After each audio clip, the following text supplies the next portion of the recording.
Steve Case, thank you so much for joining us in our latest Zoom Leadership Series.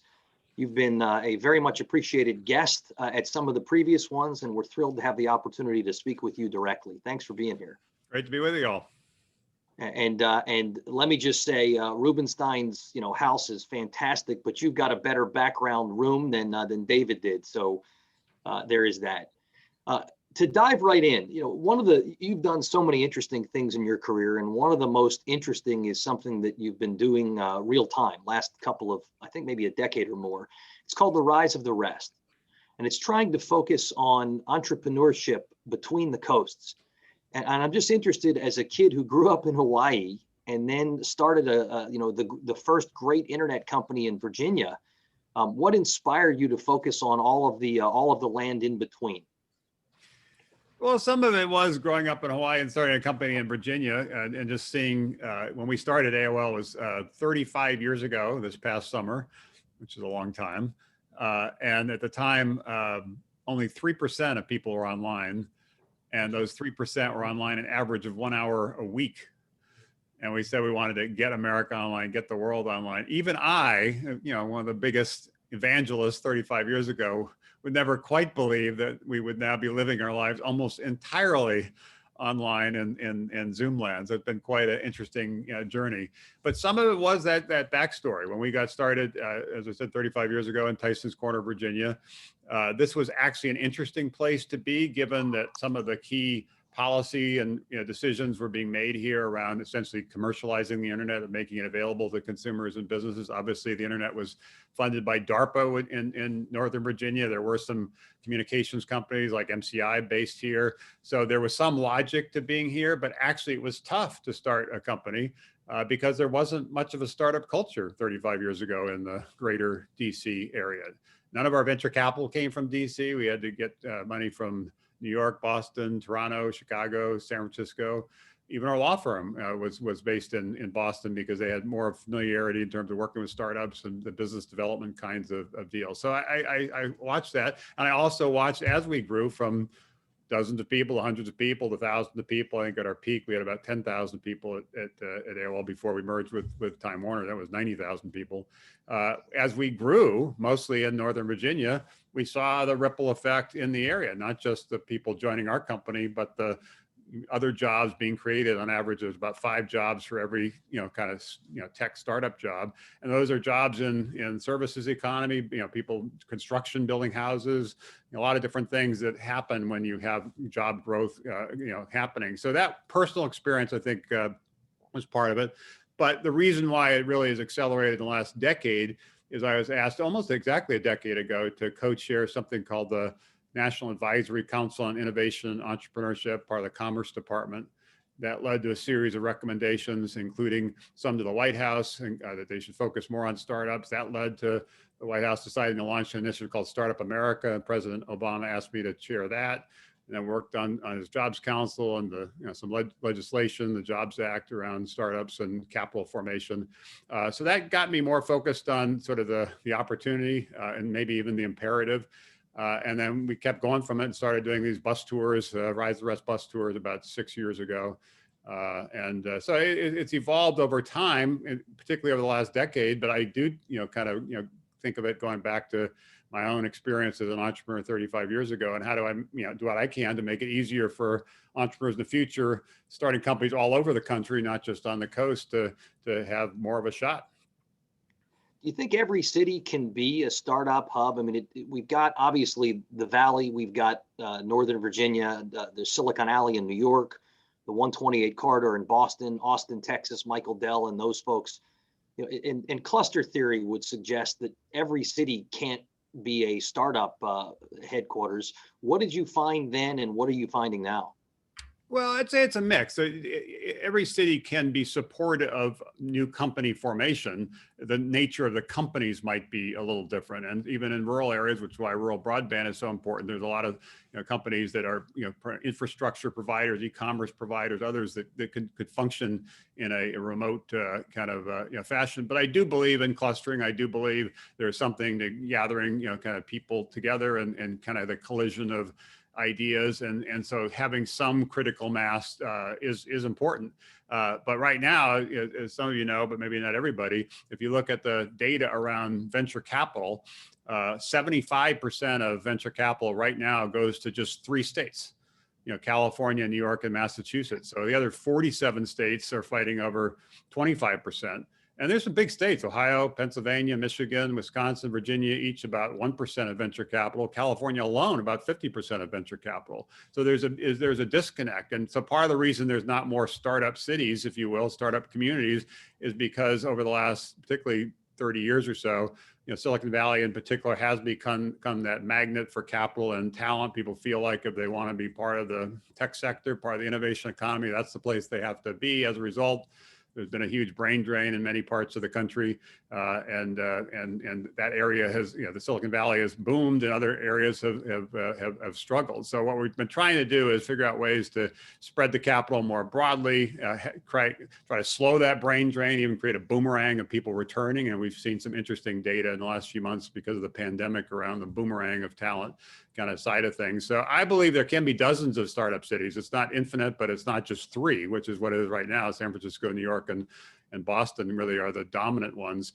And so far, the Rise of Rest bus tours, we visited 44 cities. We have a Rise of Rest seed fund. We've invested in 150 companies in 70 cities. So this is not just a few. I mean, there are some, like you mentioned, Austin or Seattle, that have done a lot of work in the last 10 or 20 years to become more kind of startup friendly. They are benefiting from that right now. They're getting more of the talent boomerang is going to some of those places. But we believe it can happen in many parts of the country, and we're trying to do what we can to support the creation of as many cities as possible. That's great. And I know the National Venture Capital Association's likewise trying to encourage a regionalization as well. What do you think? What would be catalytic? Is it cultural? Is it policy? Does it just take a couple of real individual leaders to decide that this is the city they grew up in and this is where they want to invest, or does government need to do anything different?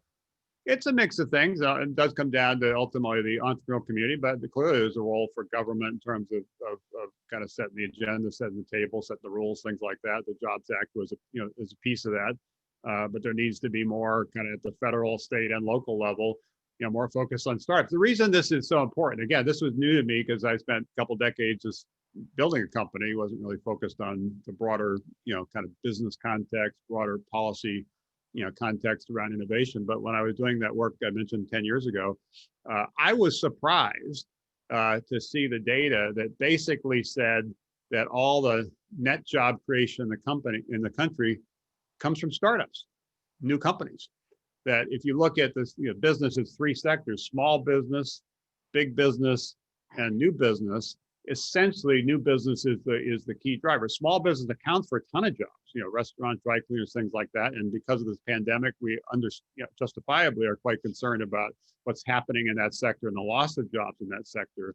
But independent of the pandemic, that as a sector was not creating jobs. And the reason for that is often one restaurant might go out of business and likely to get replaced by somebody else opening a restaurant, and they'd employ about the same number of people. So if you added up all the small business jobs, it counts for a lot of jobs, but wasn't creating new jobs.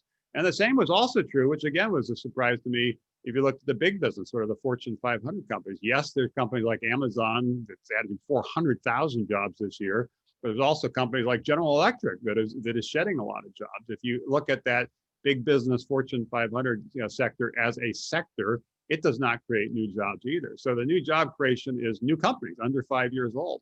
And not every new company wants or needs venture capital, but most of the ones that end up having the biggest growth, creating most of the jobs, do need venture capital, which then ties back to the data I just mentioned, that there's this disparity in terms of where that capital is flowing. By the way, I should say there's 2 other disparities that we should also be paying attention to.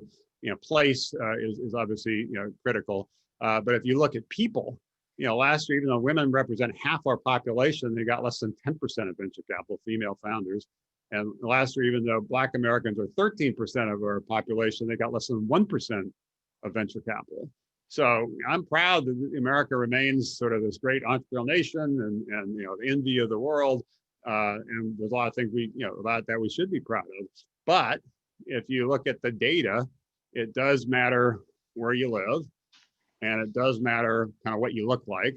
Also kind of matters who you know, whether if you have an idea, you have a shot of building a company, I'd say even a shot at the American dream. And so what we need to do is level the playing field so everybody everywhere has that shot. And some of that is about place and some of that's about people. So it's great recommendations, and I know NVCA is very much prioritizing likewise the desire to spread, to focus on that and to be very purposeful. We work together on a number of different things with the NVCA. So let me turn to, in a lot of ways, AOL was the first true social media company. Your great insight was to recognize that it was about connecting communities, and that, that people wanted to be together, and it helped power your growth. It helped put a tailwind behind so many ways in which the internet has been positive. But is the social media world of 2020 what you had in mind? No, and I will talk about that. But I should say one other thing around what's I think going to happen in this next wave of innovation, because it goes back to the early days of AOL and other companies. What I've called kind of the first wave of the internet, which is really getting, building the on-ramps, building the servers, building the modems, getting everybody connected. If you look at that first wave, pretty much the 80s and 90s, it actually was pretty regionally dispersed. We happen to be in the DC area, as we discussed. You mentioned some of the other examples like Dell in Austin, IBM's PC operations were in Boca Raton, Florida. Gateway was in South Dakota. Sprint, the communications company, was in Kansas City. Hayes, the modem company, was in Atlanta. CompuServe, a competitor in the online market, was in Columbus, Ohio. It actually was fairly broadly distributed. It's only when it shifted from that first wave of building the internet to the second wave of really building on top of the internet, software, apps, things like that. That's when, in companies obviously like Facebook and Google, that's when Silicon Valley's dominance really kind of became so significant. I think in the third wave of the internet, which is kind of when the internet meets the real world, and you start changing healthcare and education and food and agriculture, things like that, there's an opportunity for it to redistribute, but only if the talent's there and only if the capital's there. So I just wanted to make that point. In terms of social media, no, it hasn't worked out the way I was hoping. When were launching even our first service 35 years ago, we believed the killer app of the internet was going to be people, community. And some of that was because of just looking at what was, some of the early signs in terms of what things were doing, people are doing in terms of chat room and texting and messaging, things like that, email. But some of it also, from a competitive standpoint, we recognized we needed to do something a little different, because some of our competitors like CompuServe were focused primarily on content, on information. Others like Prodigy, a joint venture from IBM and Sears, was focused primarily on commerce. So we said we needed to do something different, and we focused on community. And the whole time I was running AOL, over half of our usage was community related function. And we said, isn't this great that we can bring people together and allow people who already know each other to stay more connected, and also introduce people to other people who might have some shared interest, a hobby or something like that. And that really was a key part of what we were doing in particularly those first couple of decades, is really using the internet to bring people together. What's happened since, and there's still that aspect, obviously, that's happening now, including on Facebook and other social media platforms.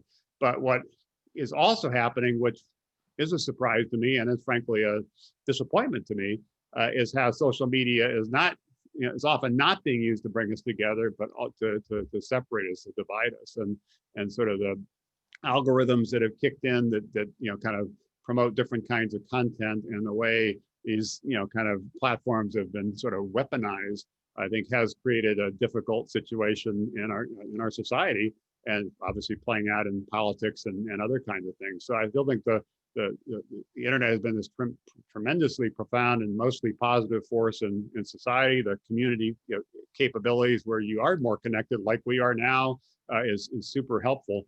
But there's no question there's sort of some unintended consequences of that, including in social media, that we're trying to deal with now. So in the chat room here, Steve, there is a rump effort to turn you into the next Secretary of Commerce. Let's assume Ron is not watching this, but rather doing what he has to do. If we put you in charge, and I don't literally mean as the Secretary of Commerce, but just more broadly, how would you fix the internet? What do you think would get it back to where you wanted it. Because as I see it, the vision of let's connect people is exactly what we have, with all of both the great things. But when you connect people, there are people who are going to exploit it for business or for politics or for other things. And so people are both the best of the internet, but also the worst.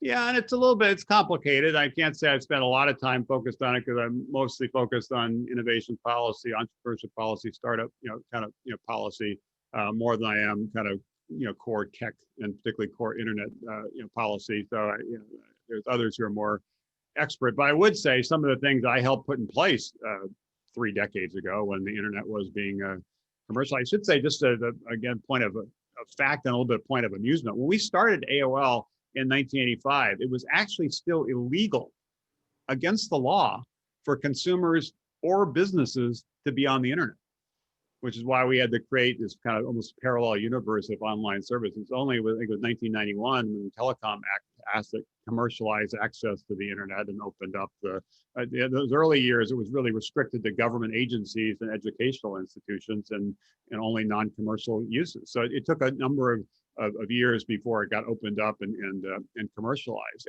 As it got opened up and commercialized, there were a whole slew of policy issues that needed to be decided.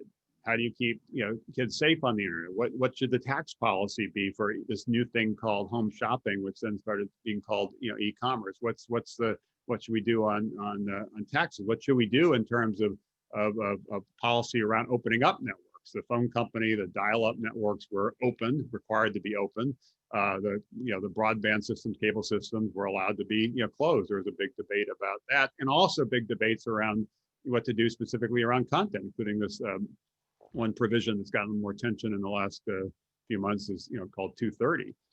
So there are a lot of things that had to be put in place, but just because they made sense 30 years ago in the early days of the internet, when it was still growing, and frankly we didn't know exactly how it was going to play out, doesn't necessarily mean they should still be in place now, including tax policy and e-commerce. It made sense 30 years ago to not tax it and let it get some momentum. When it became a more significant force, you started seeing more and more states tax it. And now it's become kind of more accepted in the e-commerce field. Similarly, some of the policies around things like 230 we should get a fresh look. Exactly what it should be, I don't know. I haven't spent enough time on it, but I would say just because it was put in place 3 decades ago doesn't necessarily mean it's the right thing today. So I think just taking a fresh view of this, I think, is important. The other thing that's important, and I know a number of people on this Zoom are involved in this, is building a better bridge than we presently have between the innovators in places like Silicon Valley and the policymakers, whether it be in Washington or Brussels or other places. They often are kind of talking past each other, don't really understand sort of the complexity and subtlety of some of these issues. And there just needs to be more of a dialogue, not just now in terms of how do you deal with some of these issues, but in the future, when we're going to be dealing with even more complicated issues around AI and other kinds of things. Right now, part of our I think the challenge of our current system is we don't really have a good approach to strike the right balance and figure out what the right interventions are to continue to enable the internet to grow and have the benefits of being kind of obviously open and people's have an opportunity to build businesses on it or express ideas on it, while at the same time having kind of appropriate guardrails. Boy, that's a great point, and something I've been working on, I guess not with overwhelming success for the last 2 decades, is trying to bridge the entrepreneurial innovators and the policymakers. Something I always thought would be great would be if policymakers were either chose to or even required to go visit 2 domestic innovation hubs a year and go visit, go do 2 international trips a year to see what's happening around the world, just to learn more. So over the last 2 decades, as you launched Revolution and Rise and had left AOL, what surprised you the most in terms of innovations that have both positively surprised you and perhaps a few that you wish you hadn't seen?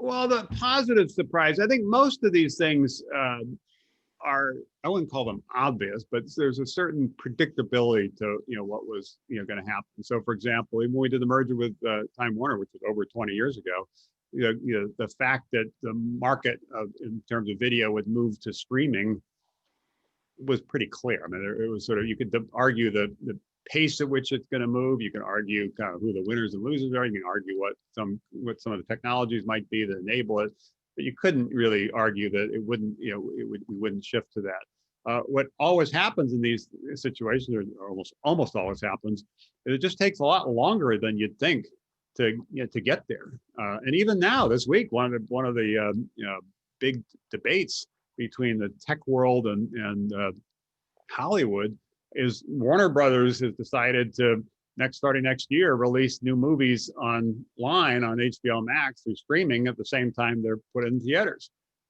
That was predictable 20 years ago.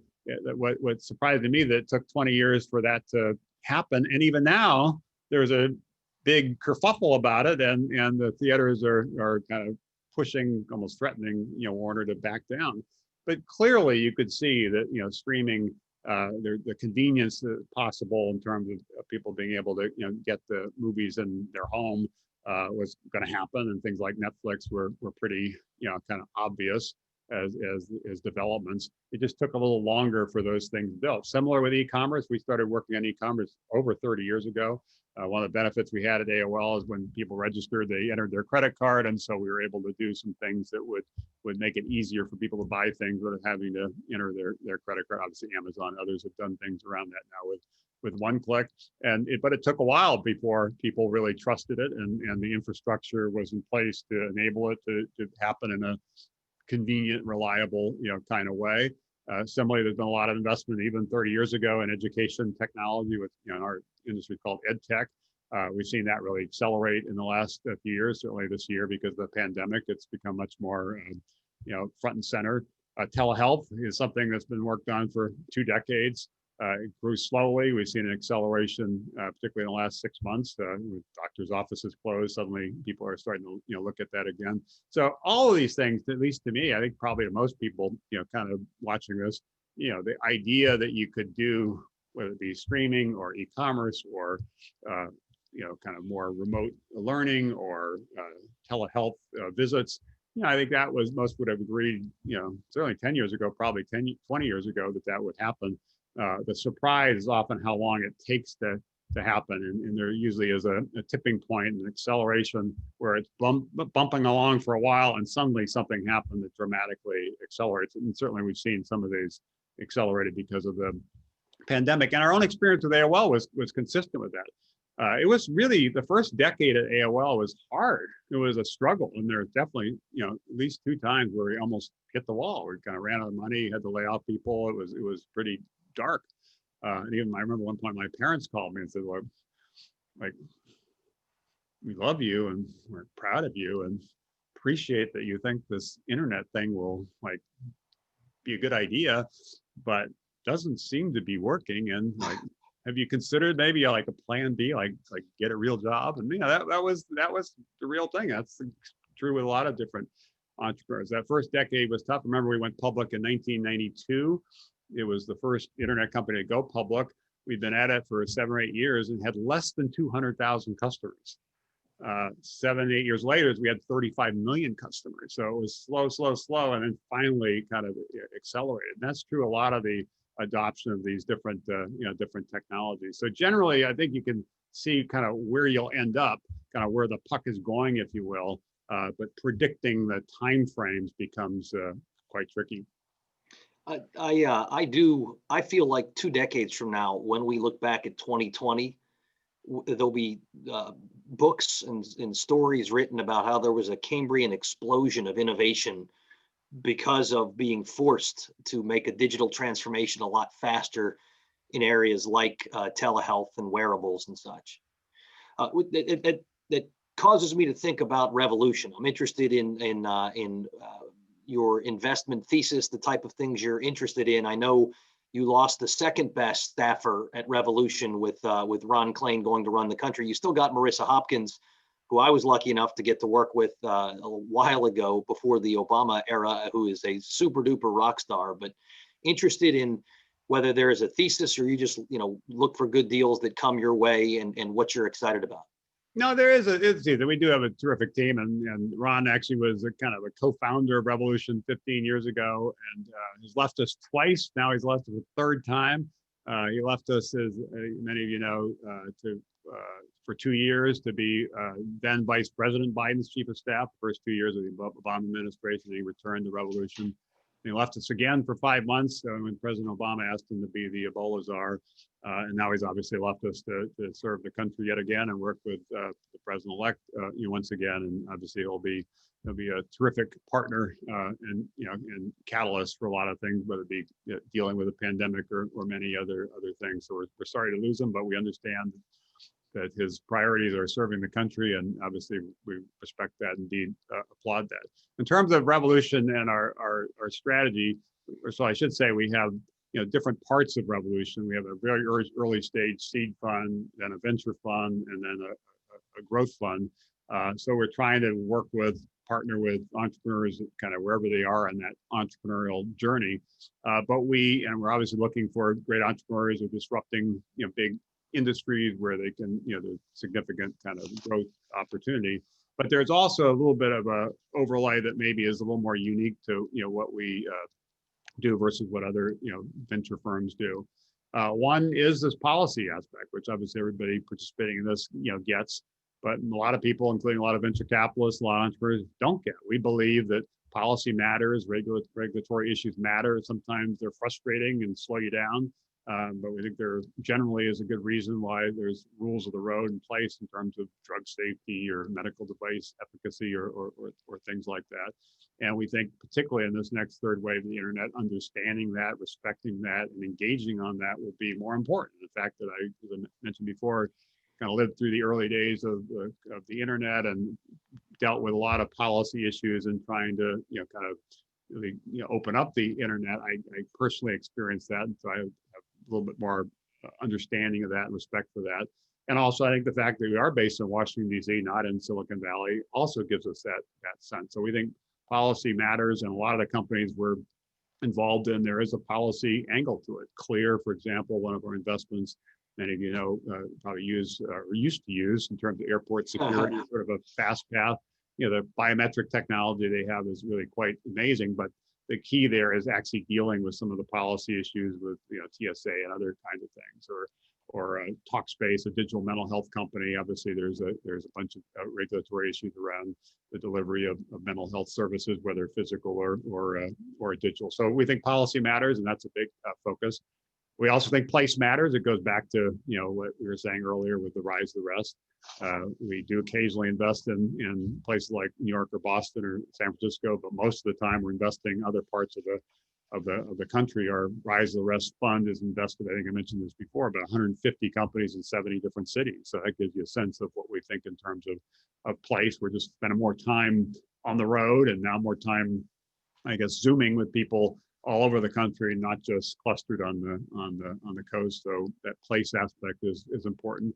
We also think partnerships are going to be critical, in most cases transformative for the next wave of companies. It's not so much as it was in the second wave of the internet, a company like Facebook creating an interesting app and it's spreading virally, and then you figure out some way to monetize it.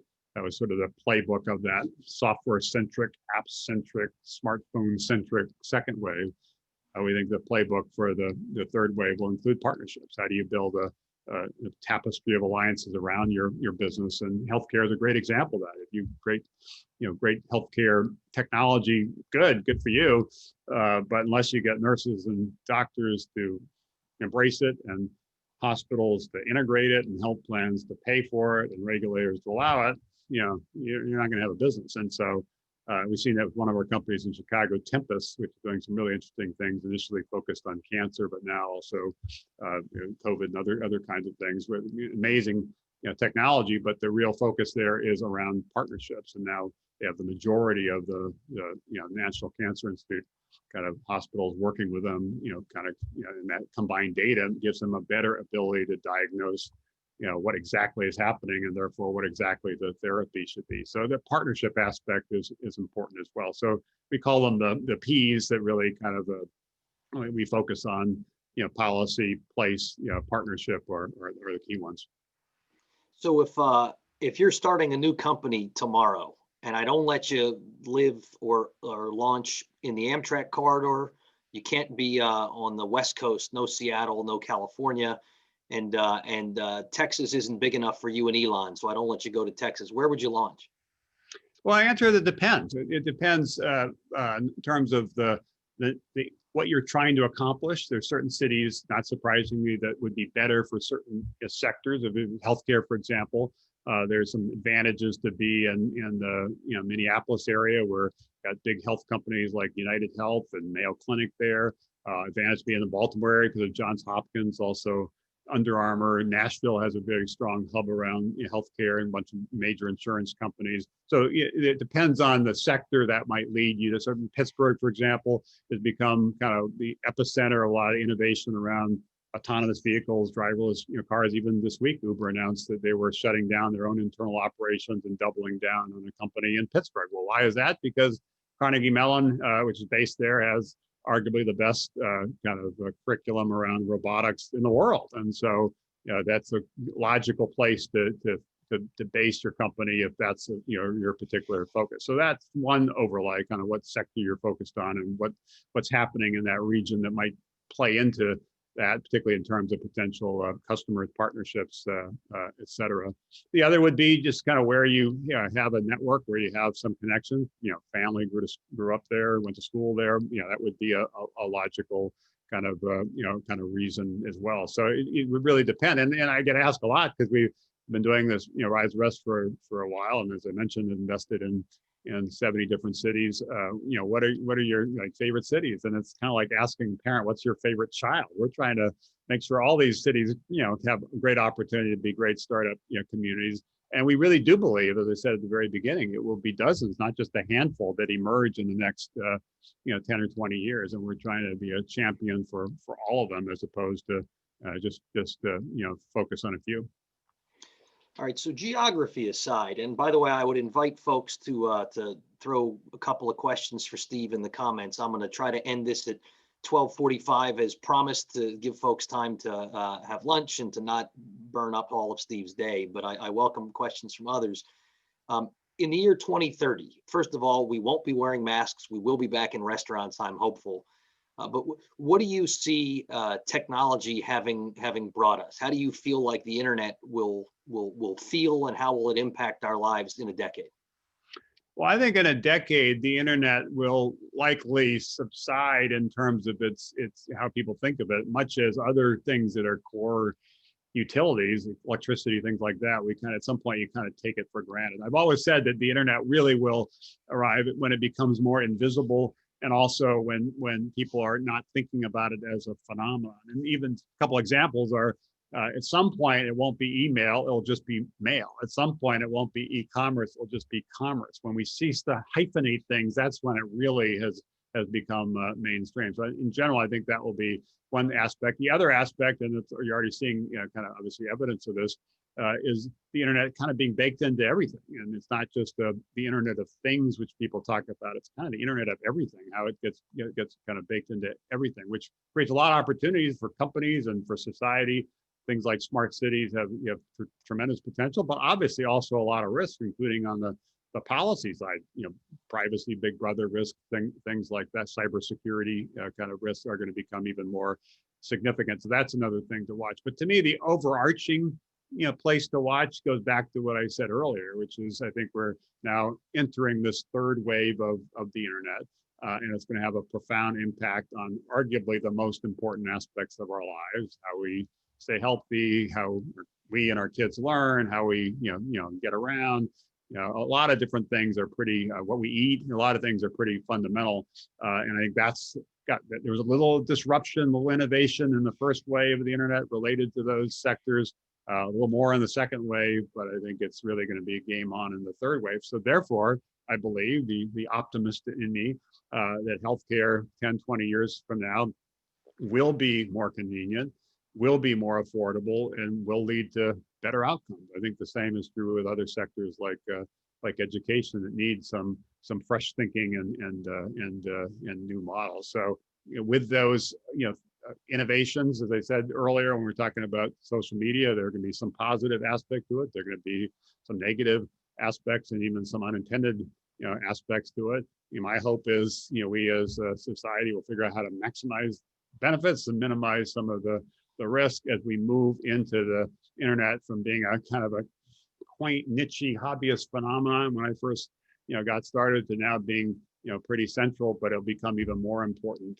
going forward. And how do you manage that transition in the best possible way? The other point I'll make, it ties back to the thing we talked about earlier around Rise of the Rest. And a lot of people on this, I think, are focused on these issues. So I think it's worthy of a little discussion. I mentioned this job creation aspect of startups. If you look at the data from the election 4 years ago, that President Trump won 30 states. And if you added up all 30 states, how much venture capital went to all 30 states in aggregate, it was 15%, 15%. And what that basically says is a lot of people who were, particularly 4 years ago, people were saying, well, there's a lot of people who feel left behind. That was part of the Trump support. Obviously, there are a lot of other aspects to it, but that was one factor. When they felt left behind, they had been left behind. The industries that they had in their families, their communities were counting on were basically losing jobs, partly to globalization, mostly to technology disruption. And they weren't creating new jobs there because there wasn't new companies being formed there. And so unless we get, this notion of new companies being formed everywhere, startups being formed everywhere, we're going to have even a greater divide in terms of the have and have nots, the people who wake up optimistic about the future and the people are anxious and pessimistic about the future. So there's a broader imperative, I think, to level this playing field. It's not just about fairness, although there's certainly an argument to be made for fairness. It's really about creating a country that can come together again and there can be unified and really believe it's this haven for entrepreneurs and optimistic about new innovations as opposed to anxious and pessimistic about it. You talked about when you started, what you were working on was niche and quaint and hobbyist. What are you doing? What are you seeing right now that is likewise the realm of the hobbyist at the moment and niche, but you think is going to be very impactful and mainstream in a decade? Well, a lot of things, yeah, because we have the seed, venture, and growth strategies. We've invested in about 200 companies across a whole range of sectors. So there are a lot of things that are, and almost every really disruptive idea starts as a dumb idea. And Airbnb is just, went public and got a lot of attention. I remember talking to Brian Chesky, the founder there, when they were getting going, it was impossible for them to raise money. And everybody thought this was the dumbest idea they ever heard. So you're going to start a company that basically encourage people like rent out like a sofa in their apartment to some stranger. And you think the stranger will be comfortable just sleeping in somebody else's apartment. You think the person with the apartment is going to be comfortable like having the stranger there. It seemed insane. But they figured out a way to build sort of a trust kind of structure in place on both sides of the marketplace. And now it has more kind of rooms, if you will, than Hilton and Marriott combined. So that's an example. We see this all the time in terms of entrepreneurial ideas that seem kind of strange and bizarre and so forth, that end up being gigantic companies, or ideas that just seem, as you said with your question, kind of nichey, but never really will be big. One of the companies that started here in DC, some of you know, hopefully many of your customers are, is Sweetgreen, a fast casual restaurant. Great restaurant. Got started with like one little converted little tavern in Georgetown. It's like it's a salad place. Like, well, how interesting can that be?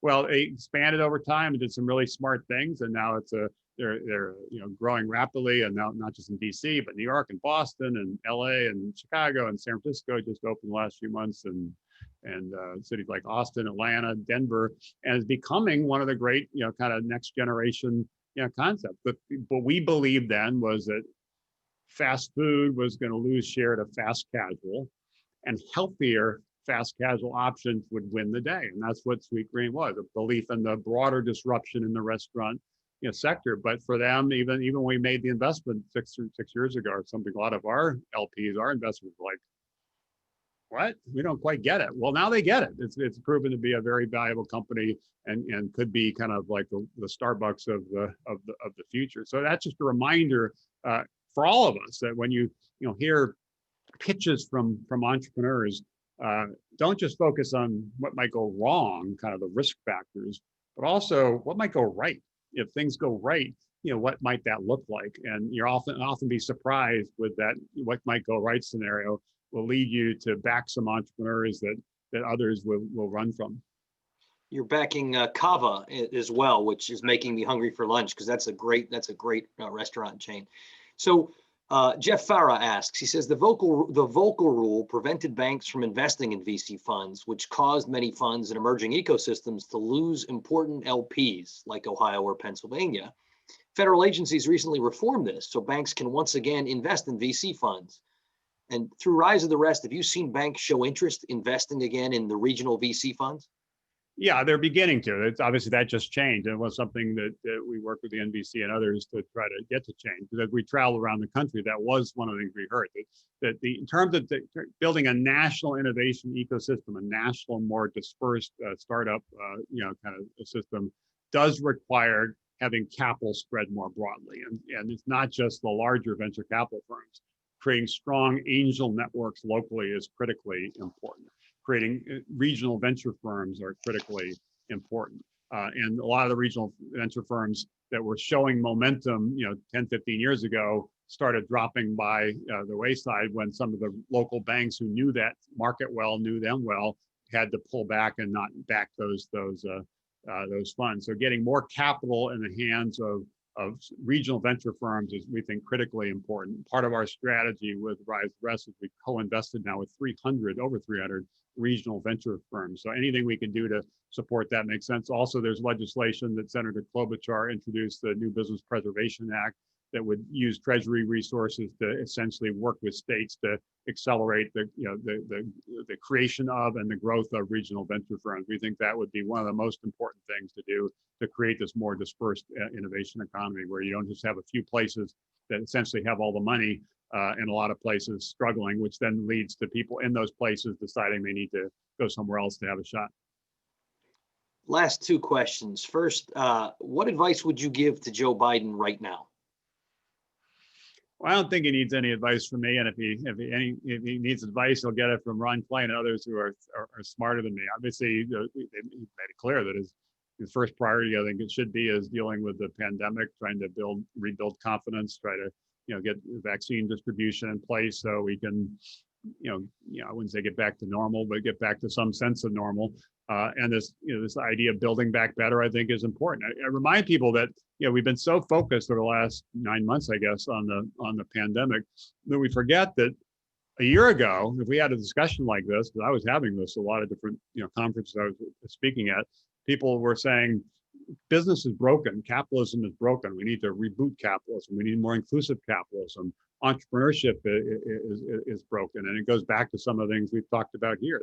That it really is not, capital is not working for everybody, and innovation entrepreneurship is not available to everybody. So how do we, not try to get back to normal, because that, as I said, that wasn't working so well, but create a better normal. And some of the things that when he was running for president, that President-elect Biden talked about included some of the things around job creation, startup creation, more investment in R&D. So it ties in with the themes that we're talking about here. But first things first, we obviously need to deal with the pandemic, rebuild some bridges with global alliances, and so there's a lot of work to be done. But hopefully, sooner rather than later, one of the front and center issues can be, how do we maintain our lead as the most innovative entrepreneurial nation in the world? There are many facets to that, obviously, but one of them is certainly making sure that we are backing as many entrepreneurs as we can, doing as many things as we can, in as many places as we can. We have more shots on goal, if you will, as a country, because otherwise we're gonna lose our way. And I remind people also that 250 years ago, America itself was a startup. It was just this startup idea, kind of a fragile idea that, like a lot of startups, almost hit the wall. But now we're the leader of the free world because we have the leading economy, and that wasn't an accident. That was partly, maybe even largely, the work of those crazy entrepreneurs who led in the agricultural revolution, then another set of crazy entrepreneurs who led the way in the industrial revolution, another set of crazy entrepreneurs who led the way in the digital revolution. How do we make sure we can maintain that spirit, maintain that momentum as we move into this next chapter? I'm such a chicken entrepreneur. I'm sure I would have kept my money in UK and believed that George III knew what he was doing. Steve, you've been awesome with your time. The final question, although you've kind of throughout been a terrifically optimistic guy, which is very much appreciated. But we're in December of a year with murder hornets and a variety of things that have been stressful and sometimes depressing. But what are you personally looking forward to? What keeps you optimistic and excited about the next, let's say, 12 months? Well, I think, as you say, it's been a really tough year, and some folks, including me, did not get hurt as much as many other people did. But it's been a tough year for all of us in terms of what's happened in the economy, what's happened to a lot of people's jobs. 260,000 people lost their lives. We've had kind of a very bitter, hyper-partisan debate around and continue to around politics. We're dealing with some really difficult issues around race in most of our cities. So it's been a tough year. I'm hopeful that we'll be able to turn the page. I do think President-elect Biden will, what he says about the soul of America, I know he truly believes in, and I think he's not naive, and none of us are naive about the challenges of trying to do things in a more unified way. But I'm hopeful that this is sort of a tipping point, and that we can, as we start the new year, focus on some of the major challenges we face as a country, and also major opportunities that right now we might be missing out on, that we should be seizing as a country, including around some new tech investment, including around immigration policy, including around innovation policy, a bunch of things. So I'm hopeful that's the case. I recognize, based on recent history, that might be overly naive or overly optimistic, but that is my hope, that this is a moment where we remind ourselves that even though we disagree on a lot of things, there are more things that should bring us together than things that should separate us. Well, I share your hope, and I'm grateful for your time. Thanks for joining everybody today, Steve, and have a great holiday. Thank you, Bruce. Thank you all.